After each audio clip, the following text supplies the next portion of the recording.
Olá pessoal, tudo bem? Dando continuidade à nossa disciplina, nós vamos falar de mais um tópico hoje a respeito da interpretação de evidências, né? A relação entre pesquisa, as políticas públicas e a prática profissional. Então, como é que a gente, ou de que maneira a gente consegue pegar o que é produzido de conhecimento, né? E algo que infelizmente na nossa área é tido como distância da prática e aplicar esse conhecimento. Bom, então a gente viu na aula passada algumas informações a respeito de como ler um trabalho, né, científico, um artigo científico. Então, só retomando alguns aspectos sobre a leitura crítica de um artigo científico, né?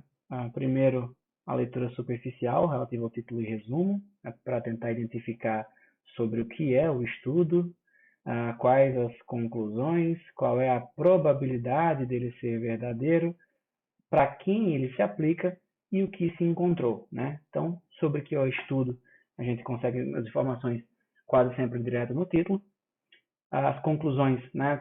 Ou direto no item de conclusão do artigo ou na conclusão apresentada no resumo. Muitas vezes o título ele já fala sobre o tema e ao mesmo tempo já traz a conclusão. Os títulos são títulos afirmativos, né? Ao invés de um título vago. Então, por exemplo, o treinamento de força diminui a pressão arterial sistólica, né? Ou diminui a pressão arterial ambulatorial. Então, ele já está afirmando ali. Então, você só vai ver o que foi feito para saber quais foram os procedimentos, enfim, quem foi o público analisado e assim por diante. Qual é a probabilidade de ser verdadeiro? Então, qual é o delineamento desse trabalho? E aí, por delineamento, a gente tem que pensar nos tipos de estudo. É um estudo observacional? É um estudo transversal? É um estudo longitudinal? É um estudo do tipo ensaio clínico randomizado? É um ensaio clínico não randomizado? É um estudo quase experimental que não possui grupo controle? Para quem esses resultados se aplicam, então quem foi a amostra e qual o contexto no qual esse estudo foi realizado e o que se encontrou, os resultados, tá? Que de certa forma também vai estar contemplado nas conclusões.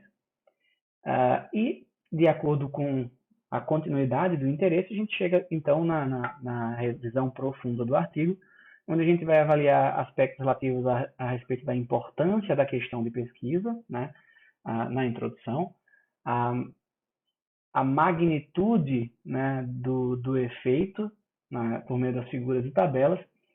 Obviamente isso vai depender também da qual a força, né, ou a relevância dos métodos, das ferramentas de avaliação, dos procedimentos que foram realizados. E também uma noção com relação ao contexto, né, ou as explicações para os resultados que foram encontrados. Isso vai ser visto aí também na discussão. Bom, com base nessas análises, né, e com base no nosso interesse, pensando aí que seja num contexto de aplicação profissional, a pergunta que fica é como é que a gente usa, né, a pesquisa na prática profissional? Aqui a gente tem uma charge, né, que representa bem, né, muitas das situações que acontecem. Muitas das decisões, por exemplo, políticas que a gente tem, elas são baseadas em opiniões quase sempre, né, em alguns países, no caso do Brasil, por exemplo, é um típico, que não tem muito fundamento. Saiu da cabeça de alguém, está ali para atender interesses privados, enfim, seja de indivíduos ou de empresas, que não necessariamente vai beneficiar a população ou que não necessariamente é a melhor alternativa a ser tomada, né? E aí aqui a gente tem nessa charge, né, a seguinte situação. A gente tem um barco, né?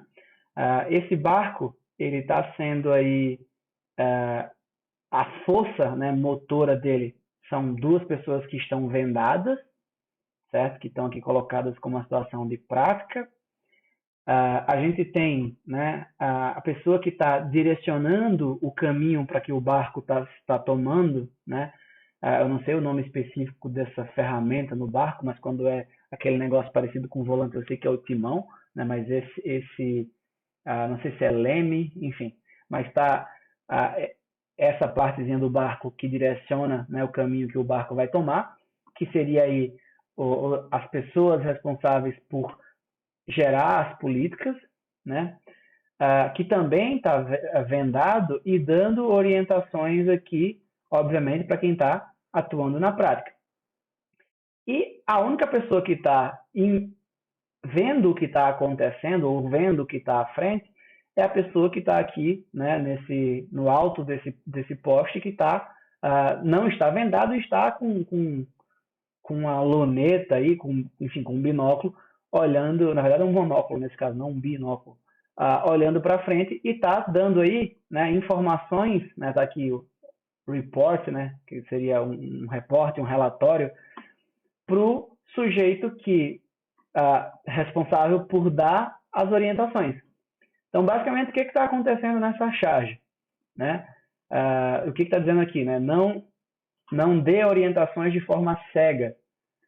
Que basicamente o que está acontecendo aqui, por estar cegado, vendado, né, o sujeito que dá o direcionamento, representado aqui pelas políticas, né, ele está dando orientações a esmo, né, enquanto as informações que são produzidas aqui pelo indivíduo que está vendo as coisas acontecer estão sendo simplesmente deixadas ao léu. E a pergunta é, o quanto disso acontece nas profissões, né, na atuação profissional das mais diversas áreas? Atualmente a gente está passando por um momento na nossa história, na nossa sociedade, que até entidades, né, bastante respeitadas como as associações médicas têm tido atitudes no mínimo questionáveis com relação a algumas práticas sem a devida fundamentação científica, né? O que eu quero dizer com isso? Enquanto você não tem algum estudo que avaliou a capacidade de determinada intervenção em melhorar o desfecho, considerando principalmente dois fatores, o risco e a efetividade, né?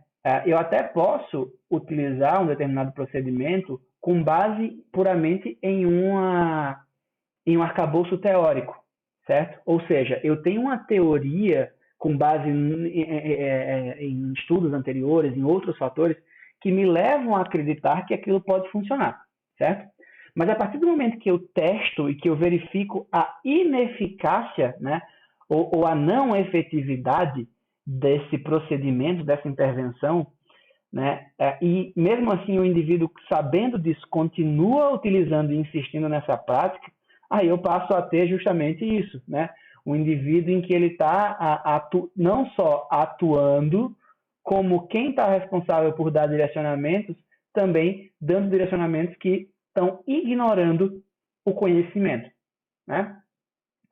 Bom, então, nesse sentido, existe um conceito, esse conceito foi criado aí dentro da área, da área médica, especificamente, que é o conceito de prática baseada em evidência, né? O nome é bem autoexplicativo, mas o que é a prática baseada em evidência?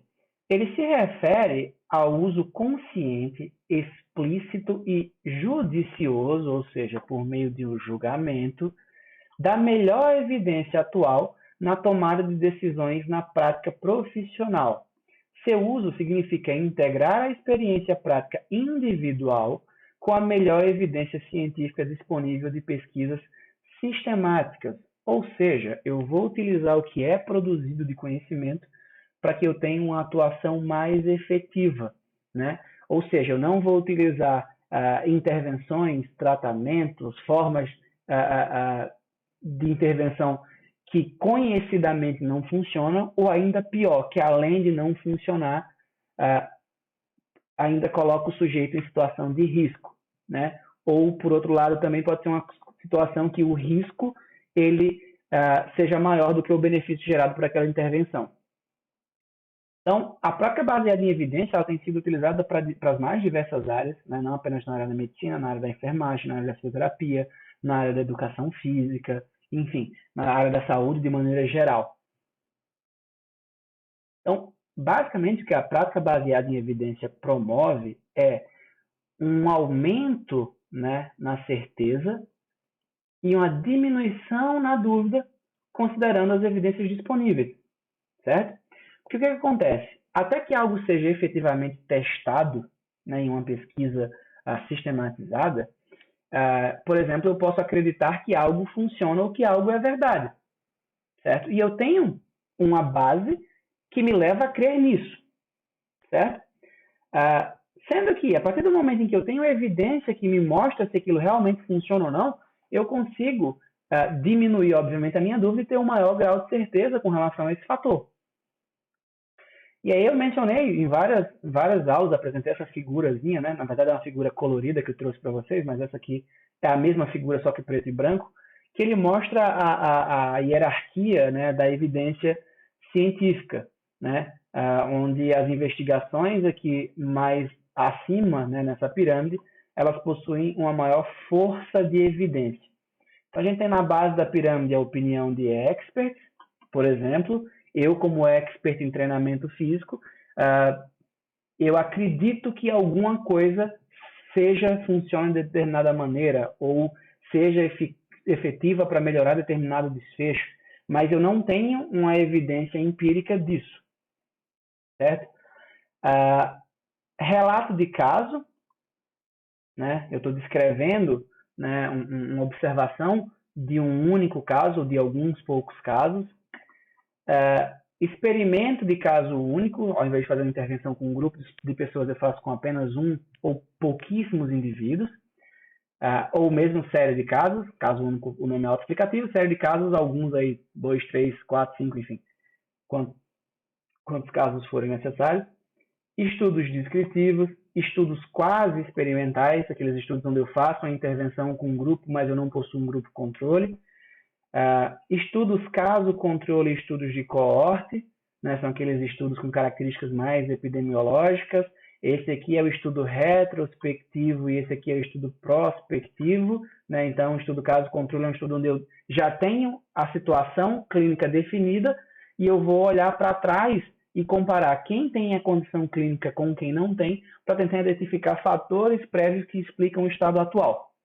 Enquanto coorte, eu vou pegar um grupo de pessoas e vou acompanhar essas pessoas para ver quem daquelas pessoas desenvolvem determinados desfechos, certo? Por exemplo, sarcopenia ou declínio cognitivo, e vou tentar avaliar das variáveis que eu tinha disponíveis na minha avaliação, quais variáveis podem explicar, né, como é que esse indivíduo chegou a esse desfecho. Então, no estudo caso controle, eu estou olhando para trás, no estudo de coorte, eu estou olhando para frente.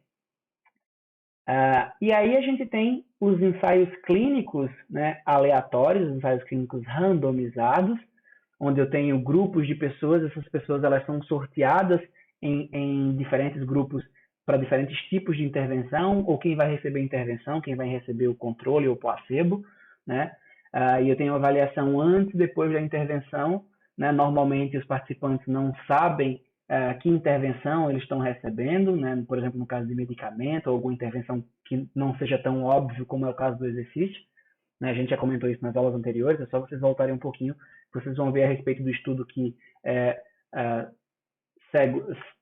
o único cego, né? O cego único, que é só o participante, duplo cego, que é o participante e o pesquisador que está avaliando, né, ali o teste que vai verificar a variável de desfecho, por exemplo, um teste de força, um teste de aptidão aeróbia, e o triplo cego, que é o caso que nem o participante da pesquisa sabe qual é a intervenção que ele recebeu, nem o pesquisador que avaliou o desfecho sabe qual grupo esses participantes pertencem, nem a pessoa que recebeu a planilha de estatística para avaliar sabe qual grupo os dados se referem, certo? E aí tem só uma pessoa que sabe disso tudo, mas que não tem envolvimento direto em nenhuma dessas fases e que só revela tudo no final, para não ter interferência da minha vontade, das minhas crenças, do meu desejo, certo?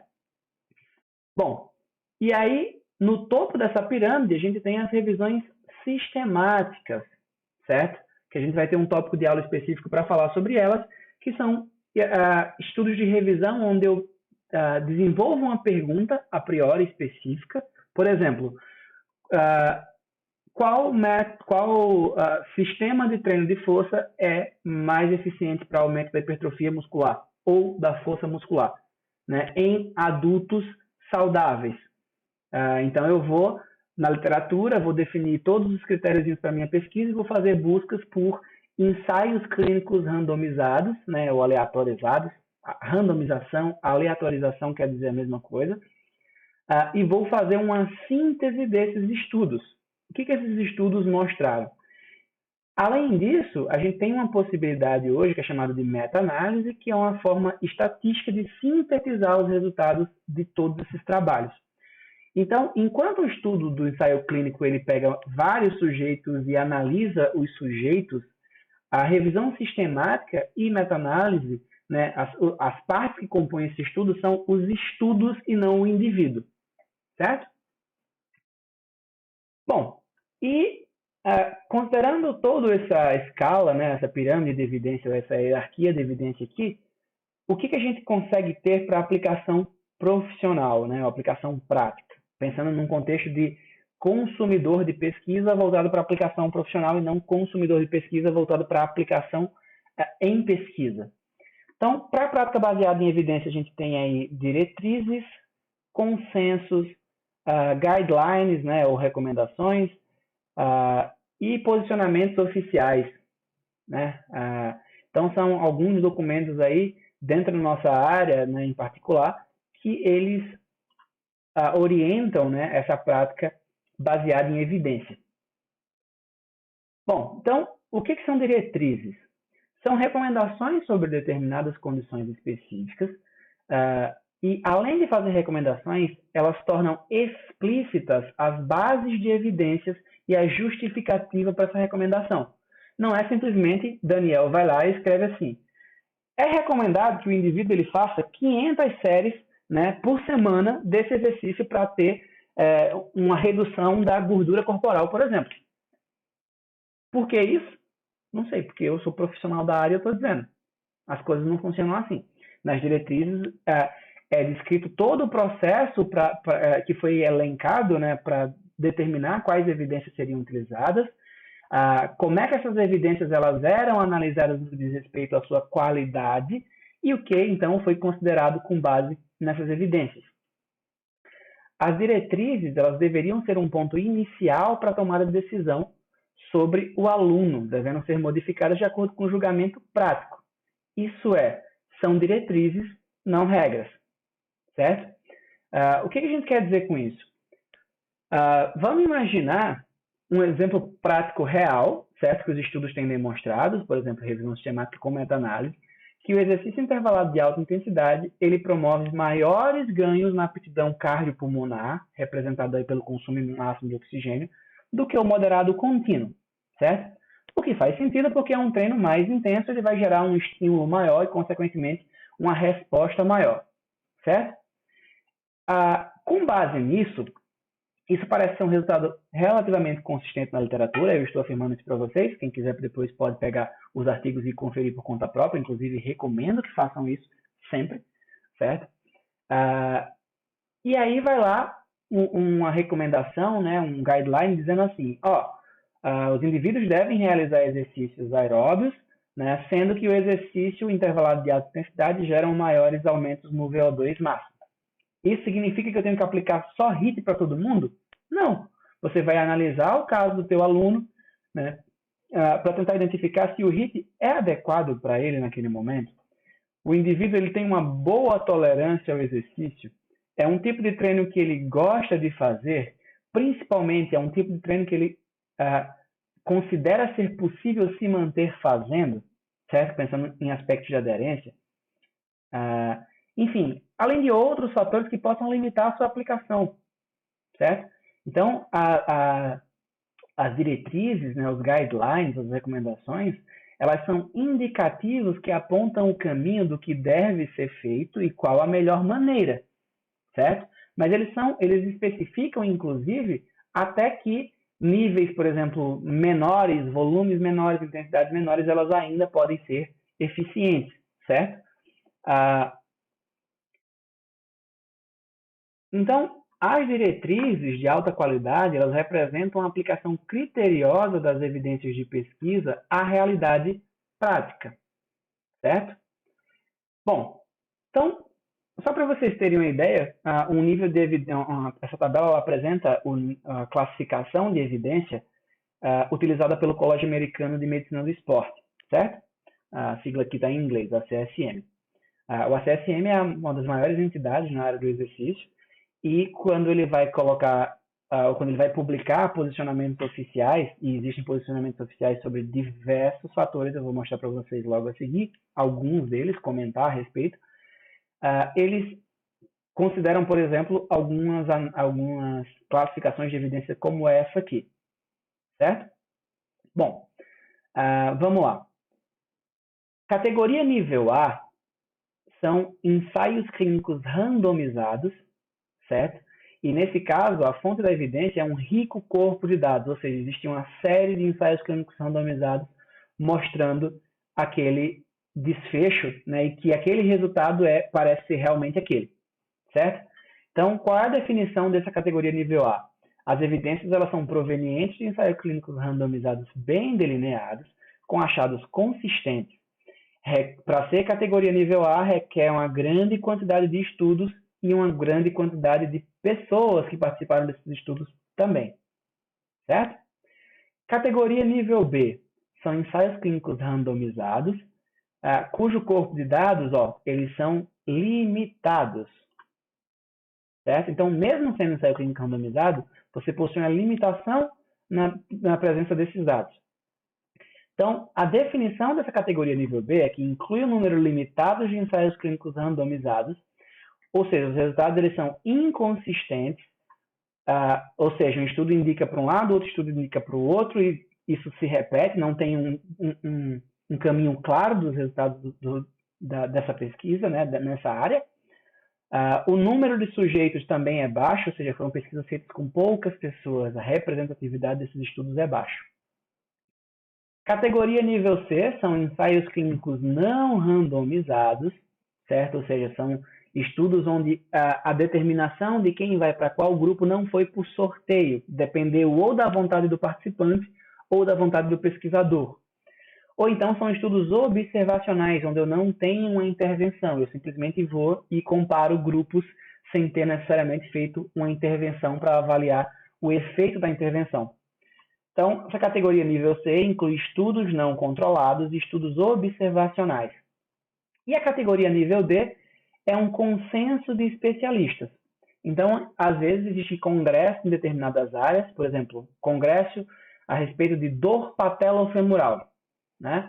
E aí, com base na evidência disponível, mesmo não sendo evidências sólidas, né, esses experts eles chegam a um determinado consenso e eles vão publicam esse consenso. Isso existe, tá? Publicações científicas de consenso de experts. São especialistas, pessoas com alto nível de formação e muitos anos de estudo nessa área.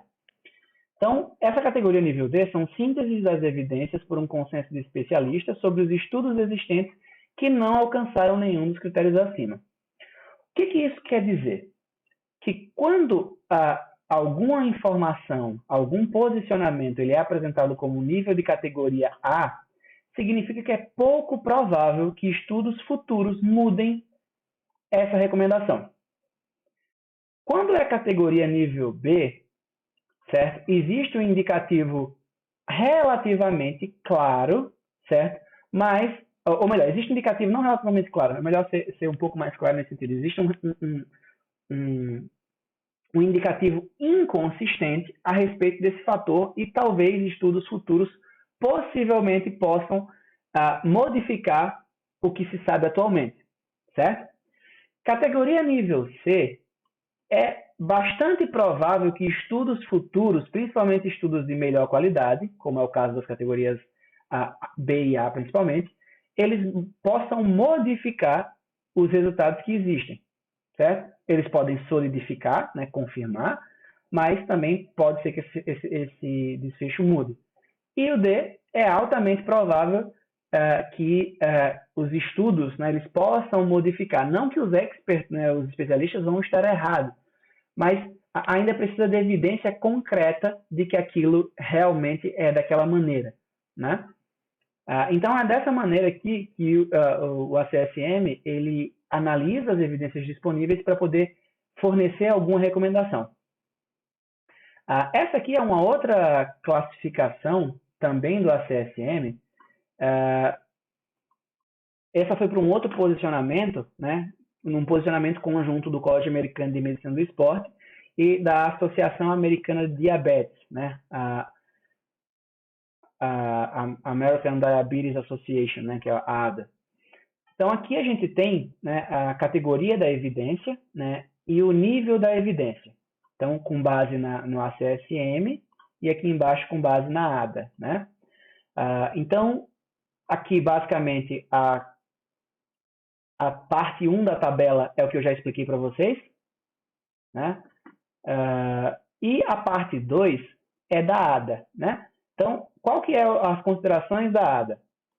A categoria A para eles são evidências claras de estudos, na verdade, de ensaios clínicos randomizados bem conduzidos, com boa capacidade de generalização, né, e que possuem um poder estatístico adequado, incluindo o seguinte, né, incluindo evidências de estudos bem conduzidos de forma multicêntrica, ou seja, o estudo foi realizado em mais de um local de pesquisa, por exemplo, em Natal, em São Paulo, no Rio Grande do Sul, no Mato Grosso e no estado do Norte, no Pará, por exemplo. Então, se for um estudo multicêntrico, ainda foi só no Brasil. A gente pode ter estudos multicêntricos conduzidos com um centro de pesquisa no Brasil, outro nos Estados Unidos, outro na África, por exemplo. Isso é interessante porque pode ter características populacionais, né, seja genéticas ou de algum outro fator relativo à cultura, a hábitos de vida, enfim, assim por diante, que podem influenciar nos resultados. Então, sendo multicêntrico, você tende a diluir esse efeito. Evidências de meta-análises que incorporaram análise de qualidades desses estudos. Né? Então, aqui a meta-análise aparecendo como um ponto para indicar evidência nível A para a American Diabetes Association, que é uma das principais organizações do mundo no que diz respeito a diabetes. Bom, além disso, eles consideram também evidências de estudos não experimentais, né, conduzidos aí na verdade, seguindo, né, as regras desenvolvidas pelo Centro de Medicina Baseada em Evidência de Oxford, né? Então, eles consideram evidências de estudos randomizados, bem conduzidos, incluindo o seguinte, né? Evidência de estudos bem conduzidos realizados em uma ou mais instituições e evidências de meta-análise que incorporaram também análise de qualidade desses estudos não experimentais, certo? Ou seja, considera aqui para o nível A melhor qualidade de evidência. Bom, para evidência nível B, seria estudos bem conduzidos no caso de estudos de coorte, né, estudos de acompanhamento. Então, coortes prospectivas, né, estudos de coorte ou registros prospectivos, e também meta-análises de estudos de coorte. As meta-análises elas podem ser feitas dos diversos tipos de estudo, tanto de ensaios clínicos randomizados, quanto de estudos de coorte, caso controle, enfim, e assim por diante. Também está aqui, categoria nível B, estudos do tipo caso controle, certo? Categoria nível C seria evidência de estudos pobremente controlados ou estudos que não possuíram controle das variáveis, ou seja, possuem uma baixa validade interna, incluindo o seguinte: evidências de estudos clínicos randomizados de uma ou mais, né, que possuem 3, né, ou mais falhas metodológicas que podem invalidar os resultados. Evidências de estudos observacionais com altos potenciais de viés, como a série de casos, né, comparando com controles históricos. E também evidências de estudos de caso e séries de casos. Além disso, evidência conflitante, né, no que diz respeito às recomendações. E, por último, na categoria, na verdade aqui está como mas deveria ser categoria D, né, seria também painel de expert. Então, eles são um pouco mais detalhados que o ACSM. Bom, então, alguns exemplos de diretrizes importantes aqui. A gente tem essa diretriz, né, do Colégio Americano de Medicina do Esporte. Ela foi uma recomendação publicada em 2011, que ela indica a quantidade e a qualidade, né, de exercício físico para desenvolvimento e manutenção da aptidão cardiorrespiratória, músculo-esquelética e neuromotora em adultos aparentemente saudáveis. Então, esse é um dos documentos que indicava, por exemplo, que todos os adultos deveriam fazer pelo menos 30 minutos de atividade física aeróbia de intensidade moderada, ou um somatório de 150 minutos semanais de atividade física moderada por semana, né? Ou então, pelo menos 25 minutos de atividade física aeróbia de vigorosa intensidade em 3 ou mais dias na semana, ou um somatório semanal de 75 minutos. Essa era a recomendação do exercício aeróbio. Também tinha para exercício de força, para exercício de flexibilidade, para exercício de coordenação e agilidade, está tudo descrito aí, certo? Essa recomendação ela possui cerca de 450 referências, né? E é dela que saiu, por exemplo, aquela tabelazinha verdinha, essa aqui, ó, e indica o nível de evidência que eles utilizaram para construir essas recomendações. Então, esses estudos, eles apresentam aí, ó, essa é uma das tabelas do estudo, possui várias, né? Sumário das evidências gerais relevantes à prescrição do exercício. Por exemplo, benefícios para a saúde. Engajar em exercício regular e reduzir o comportamento sedentário é vital para a saúde dos adultos. Categoria de evidência, nível A. Reversibilidade dos efeitos do treino. As adaptações induzidas pelo treinamento são revertidas em níveis variáveis ao longo do tempo após ao término do programa de exercício regular. Categoria nível A. Ou seja, se você para de treinar, o que você ganhou começa a ser gradativamente perdido.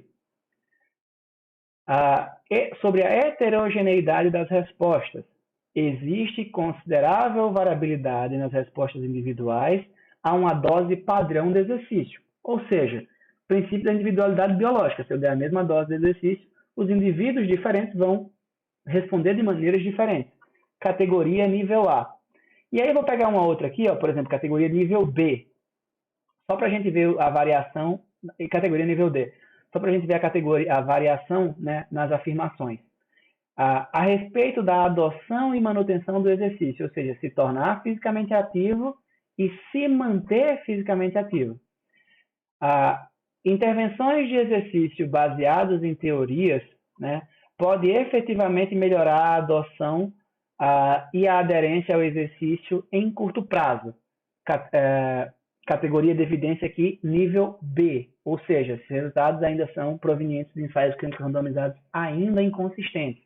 Então, aqui tem uma série de fatores, né, que vão indicar para a gente o peso dessas informações. Por exemplo, aquecimento e volta calma, exercício de flexibilidade, progressão gradual da intensidade e do volume do exercício pode reduzir o risco de eventos cardiovasculares ou lesões musculoesqueléticas durante o exercício. Categoria de evidência, nível C. Isso vem de estudos observacionais, né? Possivelmente, ou de estudos não experimentais. Então, além disso aqui, tem uma outra tabela sobre as recomendações que lhe dão e do nível de evidência dessas recomendações. Essa recomendação aqui, né, ela é de 2011. A gente tem uma recomendação específica também para progressão, né, do treinamento de força. Esse aqui, salvo engano, ele é de 2009. Então, ele dá uma série de indicativos a respeito do volume, né, e da carga que deve ser adotada para os mais diferentes objetivos. Então, essa é especificamente para o treinamento de força, né, mas essa quantity and quality ela veio posteriormente e engloba alguns daqueles fatores, né, do treinamento de força. Então, algumas recomendações aqui, ó. Treinamento de força, né? Treinamento concêntrico, ações concêntricas, excêntricas e isométricas podem ser incluídas em indivíduos iniciantes, intermediários e avançados. Categoria de evidência, nível A, certo? Quando eles falam que pode ser incluído, está falando do ponto de vista de segurança, certo? Deixa eu ver aqui uma outra. Quando treinado em uma carga específica de RM, é recomendado que 2 a 10% de aumento, né, seja aplicado quando o indivíduo pode realizar o exercício com a carga atual por mais de 1 ou 2 repetições, além do número desejado em 2 sessões de treinos consecutivos. Então, o que isso aqui está dizendo? é para o indivíduo fazer de 10 a 12 repetições com a carga. É para ele morrer de 10 a 12, certo? Para ele chegar em falha concêntrica. E aí o indivíduo, né, por 2 sessões de treino, ele consegue fazer 15, né? 16. Significa que precisa de ajuste de carga. Qual é o ajuste de carga? Que eles recomendam de 2 a 10%. Qual é o nível dessa evidência? B, certo? São ensaios clínicos randomizados, mas ainda inconsistentes. Bom, mais uma recomendação aqui, no outro nível de evidência, né? Recomendação para a sequência de exercícios para iniciantes, intermediários e avançados inclui começar os exercícios pelos grupos musculares maiores primeiros, antes dos grupos menores. Ou seja, a ideia é que, começando pelos grupos musculares maiores, manteria a intensidade do exercício para os grupos maiores, porque, começando com os menores primeiros, haveria uma diminuição na intensidade do treino e, consequentemente, uma diminuição nas adaptações.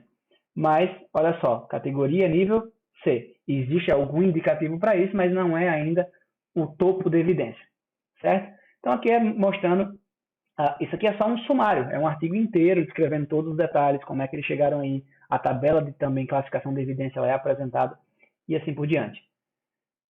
Esse é um outro posicionamento, esse aqui é um posicionamento de 2010, também do American College of Sports Medicine, junto com a American Diabetes Association, Associação Americana de Diabetes, sobre exercício e diabetes do tipo 2. Então, eu quero trabalhar com grupos especiais, né, incluindo diabéticos. O que eu preciso saber a respeito do exercício para esse público? Vai ter as recomendações lá dentro, de acordo com as evidências disponíveis. Além disso, né, a gente tem também recomendações para idosos. Eu tenho interesse em trabalhar com idoso, né? Eu tenho lá uma recomendação, essa última recomendação de 2009, também já está com bastante tempo, né? Apresentando as evidências e as recomendações de treino para esse público. Eu quero trabalhar com obeso. Existe posicionamentos oficiais também com síntese de evidência e indicações da atividade física apropriada, né, as intervenções com atividade física apropriada para perda de peso e prevenção do reganho de peso. Né? Perder peso é importante, mas evitar que a pessoa ganhe novamente é extremamente importante, principalmente tem sido visto que os indivíduos normalmente, independentemente da estratégia utilizada, eles tendem a ganhar um peso e voltar para um nível igual ou às vezes maior do que o peso que eles tinham antes dessa intervenção, seja com medicamento, com dieta, com exercício. Isso tem sido visto nos estudos. Bom, e 2/3 exemplos bastante recentes, né, que têm ficado bastante em evidência, eu acredito que vocês viram ou ouviram falar a respeito, foram os guidelines, né, as recomendações da Organização Mundial da Saúde com relação a exercício e comportamento sedentário, né? Na verdade, atividade física e comportamento sedentário. Isso foi publicado no ano passado, em 2020. Né? Então, a gente tem tanto para adultos quanto para crianças menores de 5 anos de idade.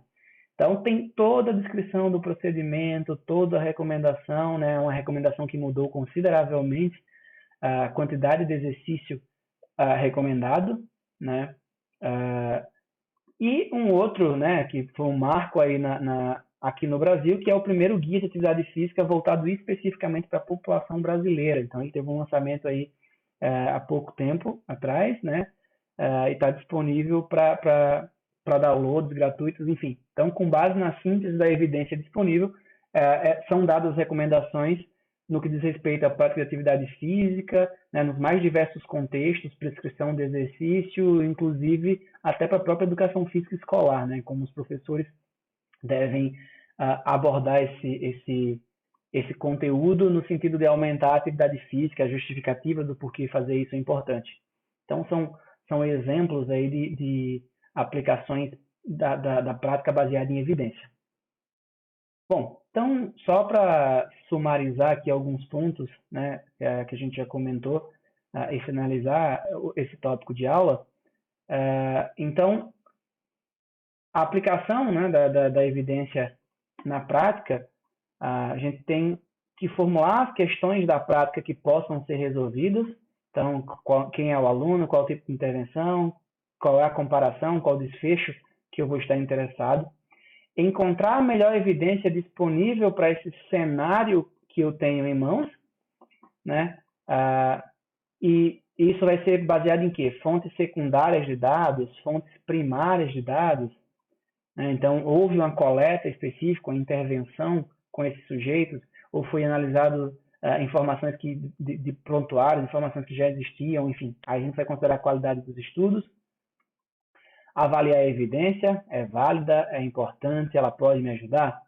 Com base nisso, tomar a decisão, né? Quanto esse conhecimento ele vai ajudar o aluno, ele vai de encontro às preferências e objetivos do aluno, ela é custo efetiva, né? E aí que a gente tem aquela ponderação entre o que a evidência científica aponta e também o que o pessoal gosta de chamar de feeling, mas de tanto usar esse termo como uma maneira de cobrir qualquer intervenção sem justificativa, né, ou sem justificativa clara, ou mesmo quando o profissional não é capaz de defender de maneira clara por que ele está fazendo aquilo. Então esse termo acabou soando um pouco ruim, mas enfim, é basicamente a experiência profissional do indivíduo, né, e para que ele consiga adaptar essas condições à realidade, né? Volto ao exemplo do HIIT e do moderado.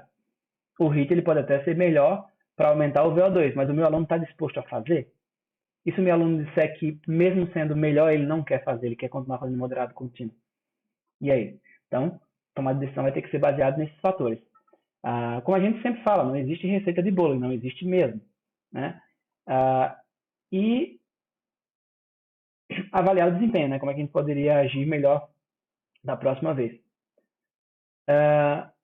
Bom, além disso, outros aspectos que a gente tem que considerar é o estudo que eu peguei, né, para ler. Os alunos são similares ao perfil do estudo, né? E não é só o fato de ser similar ou não ser similar, não é só um sim ou não. Por mais que eles sejam similares, eles são tão diferentes assim que os resultados não poderiam ser aplicados no contexto do que você está tentando atuar na prática.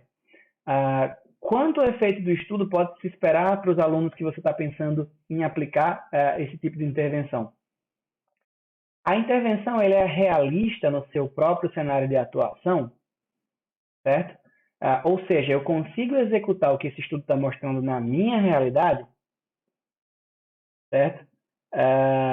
Quais as alternativas estariam disponíveis? Que adaptações, por exemplo, eu posso fazer para conseguir aplicar esses resultados ou esse método? Todos os desfechos corretos eles foram considerados, né? Além disso, os fatores que poderiam influenciar nesses resultados eles foram considerados também, para que eu tenha certeza que aquilo é de fato resultado do que eu estou testando, né? E não de outros fatores que possam estar interferindo. Bom, e aí a gente tem, né, estudos que analisam a eficácia e estudos que analisam a efetividade. A eficácia seria a medida do benefício resultante de uma intervenção para um dado problema sobre condições ideais de intervenção. E a efetividade seria a medida do benefício resultante de uma intervenção para um dado problema sobre condições usuais ou reais para determinado grupo, certo? Então, percebam que a análise de eficácia, a gente está pensando sobre condições ideais, certo? Ou seja, validade interna possivelmente bastante elevada. E a efetividade, a gente está vendo sobre condições usuais ou reais. Então, por exemplo, a gente vê nos estudos os indivíduos um aluno sendo acompanhado por 2, 3 professores. Na prática isso acontece, né? Ou então alunos usando equipamentos que controlam velocidade de movimento, enfim, coisas bastante sofisticadas que conseguem ser assim metodologicamente muito rígido, mas na prática não tem acesso àquilo, certo? E eu tenho ainda a análise de eficiência, que é quando eu comparo os métodos para saber qual deles é mais eficaz ou mais efetivo. Bom, dentro disso vão ter relações com o que a gente já tinha comentado antes, da validade interna, né, que se refere à integralidade no delineamento experimental, o quanto eu consigo controlar os fatores que podem influenciar no meu resultado, e a validade externa ou validade ecológica, que se refere à extensão em que os resultados de um estudo eles podem ser aplicados para populações fora do contexto do estudo. Por exemplo, a gente publicou um estudo agora, nessa semana, né, tá para sair o estudo, ele foi aceito para publicação, que ele analisava qual que é a demanda fisiológica dos indivíduos que utilizam a bicicleta como meio de deslocamento, certo? Não é para diversão ou por lazer, eles pedalam para chegar de um lugar a outro, certo? E o que acontece? Existiam estudos anteriores que tinham feito isso. Poucos, mas existiam. Só que esses estudos tinham sido feitos na Holanda, na Dinamarca, né, na Suécia, que são países com uma outra infraestrutura de trânsito e uma outra infraestrutura para bicicleta, certo? Em Natal, na época que esse estudo foi feito, não tinha ciclovia, né? Como hoje ainda tem faixa compartilhada e o respeito ainda é muito pouco. Mas a situação é, esses estudos que eu falei sobre Holanda, Dinamarca, Suécia, eles não refletem a condição de países com baixo e médio, né, renda per capita, né, ou nível de desenvolvimento, se vocês preferirem. Então, a validade desses estudos ela é restrita a locais que possuem características parecidas. Enquanto no nosso caso a gente queria saber, e aqui, quando a pessoa tem que ficar se espremendo entre os carros e o meio-fio, né, ou correndo o risco de sofrer um acidente, né, em função disso. Então, como é que isso se aplica? Então, a gente avaliou num cenário, né, de mundo real, não foi do indivíduo pedalando dentro de um contexto, né, todo controladinho, bonitinho. Eles pegavam o GPS, uma cinta para monitoramento de frequência cardíaca, e circulavam na cidade ao longo de 7 dias, nos percursos normais deles, e eram monitorados, certo? Por exemplo, isso é diferente de eu pegar esses indivíduos e colocar eles para fazer, por exemplo, uma volta na UFRN. Não é um percurso normal dele, mas dentro da UFRN eu tenho mais controle, né? Eu consigo talvez restringir o trânsito, enfim. Então a validade seria menor. A validade externa.